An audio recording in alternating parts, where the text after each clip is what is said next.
अध्यात्म की राह के सबसे बड़े बाधक काम, क्रोध, लोभ, ईर्ष्या और अहंकार जैसे दुर्गुणों से हमेशा दूर रहने वाले संत रविदास जी ने आमजनों को भी इन सभी दुर्गुणों से दूर रहने का पाठ पढ़ाया। वह कहते थे कि काम, क्रोध, लोभ, ईर्ष्या और अहंकार मनुष्य के सबसे बड़े शत्रु हैं, जो मनुष्य के चरित्र व आचरण दोनों को नष्ट भ्रष्ट कर देते हैं। इसीलिए मनुष्य को इनसे दूर रहना चाहिए। संत रविदास ने अपना जीवन इन 5 शत्रुओं से सदैव दूर रखा और लोगों को भी इनसे दूर रहने की प्रेरणा दी।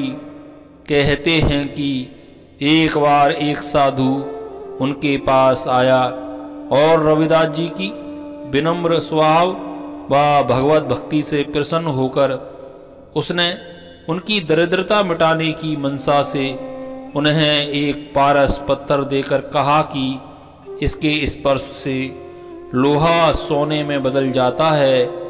कुछ समय बाद वह साधु पुनः उनके पास लौटा तो उनको पहले की तरह गरीबी की अवस्था में देखकर उसने हैरानी से पारस पत्थर के बारे में पूछा। इस पर रविदास जी ने उत्तर दिया कि वह उसी जगह रखा है जहां आप रखकर गए थे। विचार कीजिए, एक और निर्लिप्तता की ऐसी उत्कृष्ट स्थिति और दूसरी ओर आज का हमारा समाज जो लोभ मोह के दलदल में दस्ता ही जा रहा है। भ्रष्टाचार, अनाचार जैसी स्थितियां समाज में चहुं ओर व्याप्त हैं।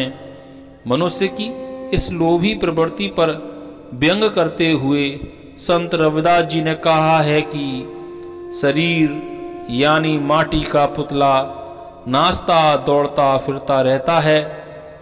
कुछ मिल जाता है तो वह गर्व करता है और माया खत्म होते ही रोने लगता है।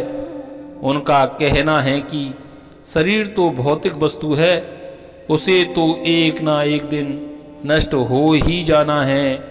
इसीलिए हमें इस पर अभिमान न कर अपने अंतस को निखारना चाहिए। संसार की भौतिक वस्तुओं पर अहंकार करने की तो कोई वजह ही नहीं है। संत रविदास जी का मानना था कि मनुष्य ईश्वर का अंश है। जिसका हृदय शुद्ध है वह स्वयं ईश्वर रूप है। लेकिन सच्ची ईश्वर भक्ति बड़े भाग्य से मिलती है। उनके जीवन से जुड़ी मन चंगा तो कठौती में गंगा वाली सुप्रसिद्ध कहानी उनकी इसी विचारधारा को पुष्ट करती है। उनका कहना था कि श्रेष्ठ समाज की स्थापना के लिए मनुष्य का चित्त विकारों से मुक्त होना जरूरी है। अभिमान शून्य रहकर काम करने वाला व्यक्ति जीवन में सदैव सफल रहता है। इस मानवतावादी संत व समाज सुधारक को आजकल के तथाकथित समाज सुधारकों की भांति प्रचार प्रसार की लालसा छू तक न सकी थी।